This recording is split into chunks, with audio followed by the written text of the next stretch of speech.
Compartment system यहां से finish कर दिया जाएगा। उनके लिए फेज 2 एग्जाम नहीं बना है। इस साल बोर्ड एग्जाम में इंप्रूवमेंट की कहानी खत्म हो चुकी है। सो आइए डिस्कस कर लेते हैं कि जो फेज सेकेंड बोर्ड एग्जाम है वो है क्या एक्चुअली में। So hi everyone, welcome again to on this channel entrance world. आज की वीडियो बहुत ज्यादा हेल्पफुल है उन सभी बच्चों के लिए जो भी बच्चे क्लास 10th का बोर्ड एग्जाम देने जा रहे हैं सीबीएसई बोर्ड का, क्योंकि बहुत सारे बच्चे अभी तक कंफ्यूज हैं अपने फेज 1 और फेज 2 एग्जाम को लेके और कंपार्टमेंट इंप्रूवमेंट रिजल्ट को लेके, क्योंकि बहुत सारे ऐसे बच्चे हैं जो सोच बैठे हैं कि सर बोर्ड एग्जाम 1 अगर अच्छा नहीं गया तो बोर्ड 2 में हम जा सकते हैं। एक्चुअली अभी आप सभी को बहुत सारी चीजों के बारे में नहीं पता है और यूट्यूब पे बहुत सारे वीडियो ऐसे हैं जो बहुत ज्यादा फेक हैं। अभी तक कोई सीबीएसई का लेटेस्ट वीडियो या लेटेस्ट अपडेट पर कोई वीडियो नहीं बनाया है, क्योंकि बहुत सारे लोगों को अभी तक पता नहीं है। सो मैं Pankaj Singh, CBSE expert, academic head and founder of this channel.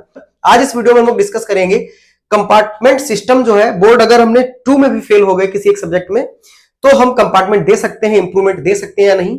इस बार सीबीएसई ने अपने अलग रूल कर दिया है, सारा का सारा जो पैटर्न आ रहा था क्लास 10th सीबीएसई का उसको हटा दिया है, क्योंकि बोर्ड एग्जाम फर्स्ट और सेकंड को लेके बहुत ज्यादा चेंजेस किए हैं। आइए डिस्कस करते हैं। सो आइए बच्चों चर्चा कर लेते हैं कि math between 2 board exam system क्या है, वो कब आएगा रिजल्ट, कब आएगी डेट शीट, कितनी एलिजिबिलिटी है, क्या स्ट्रेटजी है। इसको डिस्कस करने से पहले मैं एक बात आपको बताना चाहूंगा।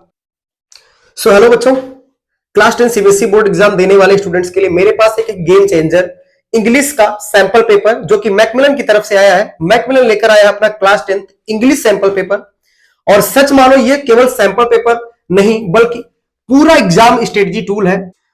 सबसे बड़ी बात, इसका हर सवाल लेटेस्ट सीबीएसई पैटर्न पर आधारित है, यूनिक पैसेज और रियल बोर्ड एग्जाम जैसा पेपर पैटर्न। अगर आप सच में इंग्लिश में 90+ लाना चाहते हैं तो यह सैंपल पेपर आपकी तैयारी को नेक्स्ट लेवल पर ले जाएगा। तो मेरे दोस्तों, मैकमिलन का यह स्पेशल इंग्लिश सैंपल पेपर जरूर एक बार चेक करिए। बोर्ड में टॉप स्कोर करवाने की फुल गारंटी जैसा एक्सपीरियंस है, और सच बताऊं अगर यह आपने ये सैंपल पेपर अच्छे से सॉल्व कर लिया है तो इंग्लिश में 90+ स्कोर करना बिल्कुल आसान हो जाएगा। कंटेंट इतना स्पेशल और प्रीमियम है कि आपको हर सवाल में एग्जाम ओरिएंटेड क्लैरिटी मिलती है। सो जरूर इसको चेक करें, डिस्क्रिप्शन में आपको इसकी लिंक मिल जाएगी। चलिए आइए डिस्कस करते हैं। तो आप सभी ने फेज डेट शीट 1 तो आप सभी को पता होगा, इसमें कुछ नई बात नहीं है।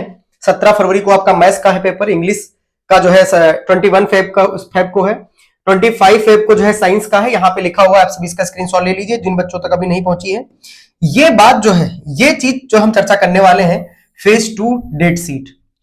बहुत सारे लोगों ने डेट शीट अनाउंस कर दिया है। मैं आपको बता दूं अभी डेट शीट इसकी नहीं आएगी। कब आएगी सर ये भी बता दीजिए। आइए बता देता हूं।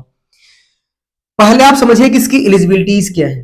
देखिए बहुत सारे बच्चे कह रहे हैं कि बोर्ड एग्जाम फर्स्ट और बोर्ड एग्जाम सेकंड जो है वो एक में नहीं पास हुए अगले वाले में दे देंगे। तो ऐसा अपने माइंड के अंदर स्ट्रेटजी बिल्कुल मत बनाइए। ये आप बिल्कुल मत सोचिए कि हमें फर्स्ट वाला बोर्ड एग्जाम अगर हमारा खराब हो जाएगा तो हम सेकंड में चले जाएंगे। ऐसा आप बिल्कुल मत सोचो। इसके लिए फीस पेमेंट आपको करना पड़ेगा। इन्होंने बोर्ड एग्जाम सेकंड का नाम रख दिया है।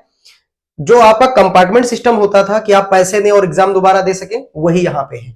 अभी तक क्या होता था, जो 2025 में बोर्ड एग्जाम में बैठे थे उनके लिए कंपार्टमेंट सिस्टम बना हुआ था, इंप्रूवमेंट बना हुआ था, और वो कुछ पैसे दे के अपना कंपार्टमेंट एग्जाम दोबारा दे देते थे और फिर उनकी नई मार्कशीट आ जाती थी और उसके बाद वो अगले में चले जाते थे।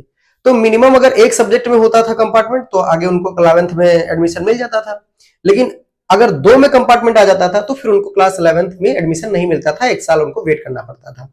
तो इसलिए उसने कहा कि ऐसा करते हैं कि कुछ सब्जेक्ट के अंदर हम फेज सेकेंड एग्जाम करा लें। तो ये फेज सेकेंड एग्जाम आपको इसी साल से देखने को मिल रहा है। इसकी कुछ एलिजिबिलिटीज हैं, वो क्या एलिजिबिलिटीज हैं आप समझ लीजिएगा। ये हर एक सब्जेक्ट के लिए वैलिड नहीं है। देखिए आप हिंदी एग्जाम और इंग्लिश एग्जाम में दोबारा नहीं दे सकते हैं। ये नहीं है कि आप हिंदी और इंग्लिश एग्जाम को आप अगर दोबारा देना चाहें फेज 2 में तो आप उसके लिए एलिजिबल नहीं है। यानी फेज 1 में आपको इंग्लिश और हिंदी एग्जाम जरूर निकालना पड़ेगा। आप मैथ में दे सकते हो, साइंस में दे सकते हो, सोशल साइंस में दे सकते हो। सिर्फ इन 3 सब्जेक्ट्स में इसकी एलिजिबिलिटीज है। यानी कि फेज 2 का जो एग्जाम है वो आप इन 3 सब्जेक्ट्स के लिए वैलिड है कि आप इनमें जाके आप अपना एग्जाम दे सकते हो। एक्चुअली होता क्या था, ये जो कोर सब्जेक्ट होते थे इनमें बच्चा फेल हो जाता था, तो इसलिए इसको ऐसा बनाया गया है कि आप इनमें बैठ सकते हो। लेकिन सबसे बड़ी बात यह है कि भैया अगर आप सीबीएसई एक्सपर्ट हैं तो एक बात मुझे बता दीजिए, इसकी डेट शीट क्या है। ठीक है, हम लोग डेट शीट पे चर्चा करते हैं, इसको जरा समझो। देखिए आपका जो फेज 1 है इसका जो रिजल्ट है तो 12 मई से 15 मई के बीच में आपका जो आएगा वो रिजल्ट आएगा।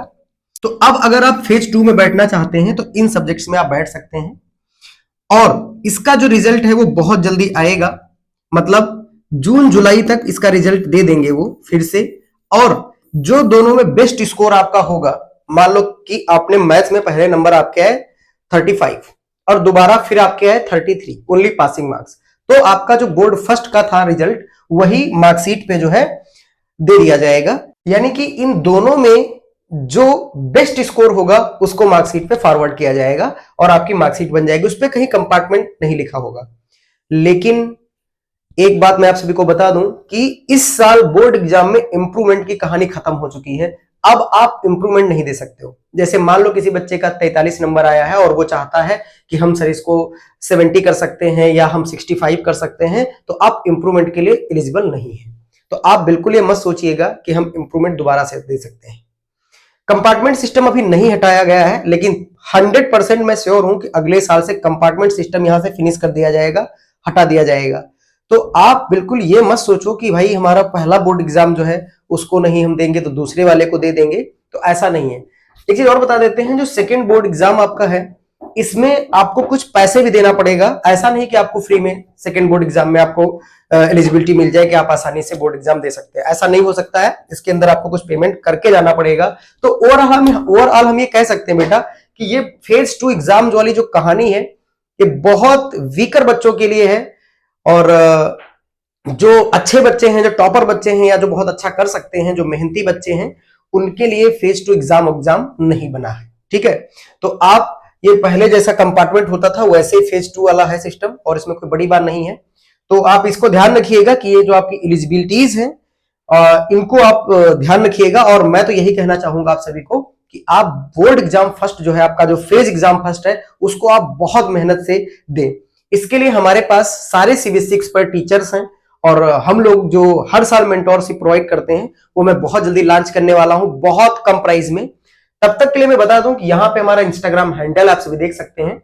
अगर आपको कुछ डाउट हो किसी चीज में तो आप इंस्टाग्राम हैंडल को फॉलो कर सकते हैं। यहाँ पे हम जो सैंपल पेपर है उसके गिववे करते हैं, बुक्स गिववे करते हैं। यहाँ पे आप अपने जो डाउट्स हैं वो क्लियर कर सकते हैं और आप गिववे का आनंद उठा सकते हैं। सो उम्मीद करते हैं ये वीडियो आपको बहुत पसंद आई होगी। और एक चीज और है कि देखिए ये चैनल आपके लिए बहुत ही उपयोगी है, हेल्पफुल है। तो आप सभी सब्सक्राइब करके बेल आइकॉन जरूर दबा लें, क्योंकि यहां पे आपको सारा का सारा बोर्ड जैसा एक्सपीरियंस कराया जाएगा और हर एक चीज आपको बताई जाएगी। Thank you so much. आपकी जो क्वेरीज हैं वो आप सभी कमेंट सेक्शन में लिख दीजिएगा, अगले वीडियो में हम आपकी क्वेरीज उठा लेंगे।